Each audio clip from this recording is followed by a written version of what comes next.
some of those concerns that Kapil mentioned in that conversation with Megha to this sort of young panel here. Sort of. Okay, it's about the youth, so possibly let you have the first word.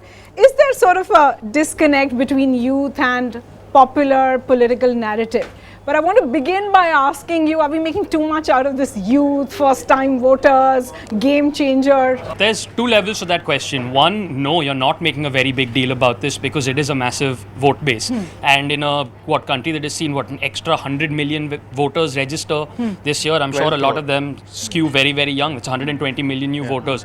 But there's another arrogance to using the word youth voter as if it's one amorphous entity. You don't hear politicians or journalists saying, what does the 18 to 49 middle-aged voter wants? You respect the fact that a trader might want something different and a businessman might want something different. 18 to 49 or a religious leader might want something different. In the same way, different youth want different things. And I think you have to acknowledge that first. So I think we are a big deal, but we want a lot of different things. Different things, okay. The other thing that I was saying was, if you look at it, just very simply, we did there was a study that was published some time ago. 59% of schools, public schools, have no drinking water, and 89% of them have no toilets.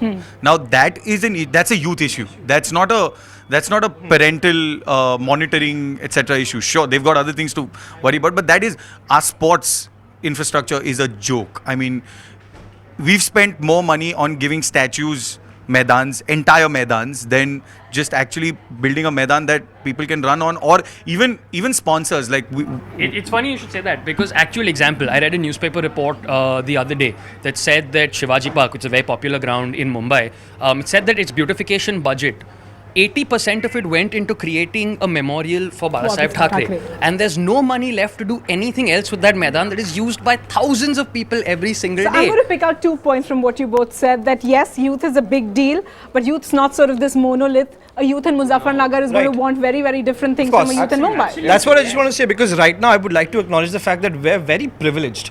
Standing here, we're very, very privileged class. For example, sitting in an AC, there's air conditioning. I know what AC is. Yeah. No, but on a serious note, like if say for example onion prices go up, huge election issue, and people have lost seats over that, for us we'll still buy them.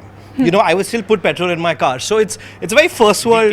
We can because we can. But for example, as insular as this may sound, for example, for me personally and for people like us, when I look at reports of price hike, I'm a little cheesed off. If I see something about a cartoonist getting jailed for making a cartoon, that makes my blood boil. That does. Dipesh, let me come to you, because I think at this point in time, so much of our focus towards the youth is about just going and voting. What they are going to vote for, how much study they've done about their candidate, whether they've scrutinized the affidavit, whether they know it's a criminal candidate or not. So I do feel that there is a lot of pressure on youngster to go and vote. As much as it might sound as just go and vote, it's a very complex and a very, very, it's a very confused state of place for a youngster to be in, because he doesn't know who to go and vote for. He just hears things around him which might be false, which might be true, which might not be true. Okay, or he will see an ad campaign worth rupees 500 crores from two of the biggest political party. 500 crores cash. Black money. Cash. Let me put it up that way. Okay. And he will be influenced. Oh, Gujarat mein this X guy has done so much good. Okay, but has anybody gone and checked how, at what scale, and what? Yeah, correct. Okay. Let me, Meera, you've been listening to all of this, and these are such vibrant views.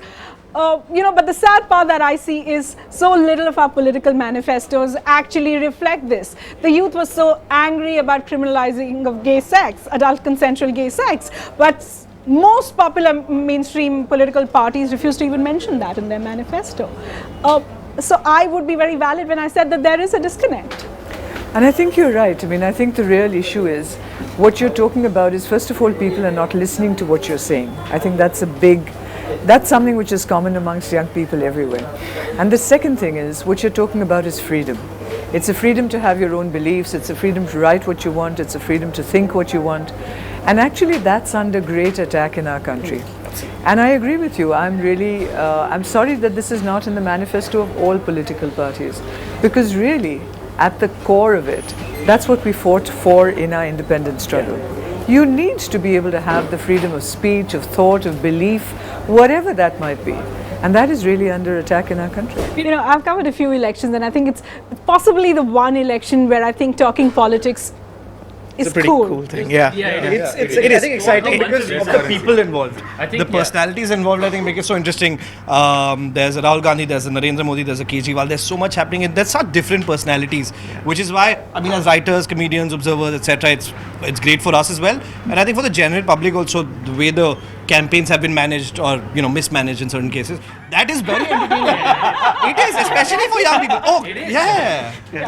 Like what's happened now is, and I mean, if you're talking about freedom of speech, simple things like Ab Ki Baar Modi Sarkar has become a meme that is working across the internet and is being spewed just all over the place. Right? But All of that publicity helps. It helps. Even the laws that we have when it comes to, say, spoofing or making fun of, like literally laws in court are not up to the mark. I mean, I can't make fun of someone without having To think. Yeah, there's like 70 ways that I can get sued, and there's 2 ways that I can get out.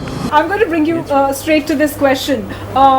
What would you like to see in a politician? And I don't mean to get into specifics about what you would like. It's funny you should say that, because that's what I'd like to see. I'd like to see specifics. Because I've read the manifestos of the Congress, I've read the BJP manifesto and the Aam Admi Party manifesto. They Does it say speak to interesting you? things. It's rhetoric again. It's just rhetoric. It uses Does it phrases like speak your decade, language? decade of decay and things like that. But I went through 50 pages of manifesto. I don't see one chart. I don't see one And some of it table. is I well see no written. numbers. I see no facts to engage with. It's Do we just need an Excel rhetoric. sheet on manifestos? I think That and honesty. Or Just honesty. It's very easy to it's very easy to say something vague like we want to get more skilled labor.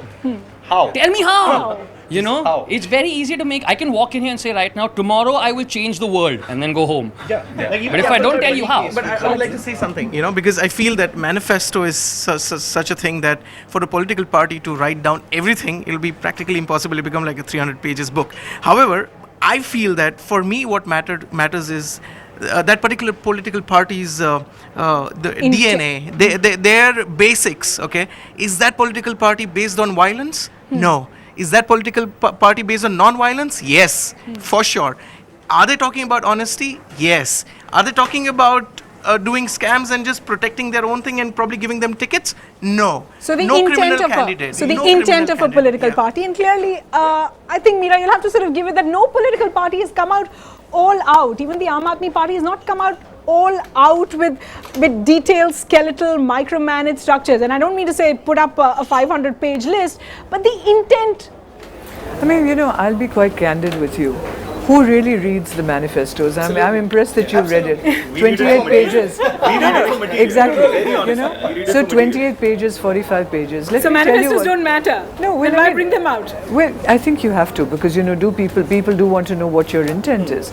But on the streets, and I can tell you this because we're walking the streets every single day, what really matters to people is what affects them in their daily life. And things like corruption, महंगाई, not inflation, but महंगाई, बेरोजगारी, बहुत बड़े issues हैं, बहुत बड़े मुद्दे हैं. Young people across this country worried about getting into an educational institution is very simple. Can I get admission? That's question number one.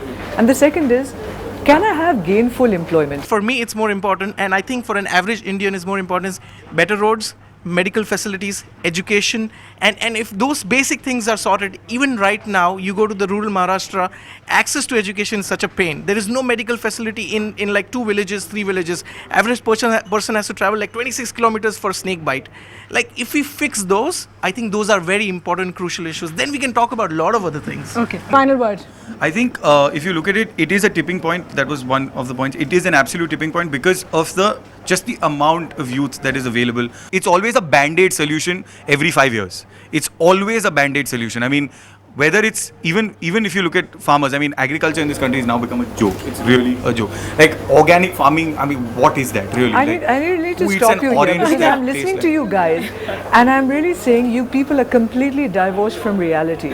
Stop giving lectures. Come out and do something. You know, this generation of people, I'm sorry.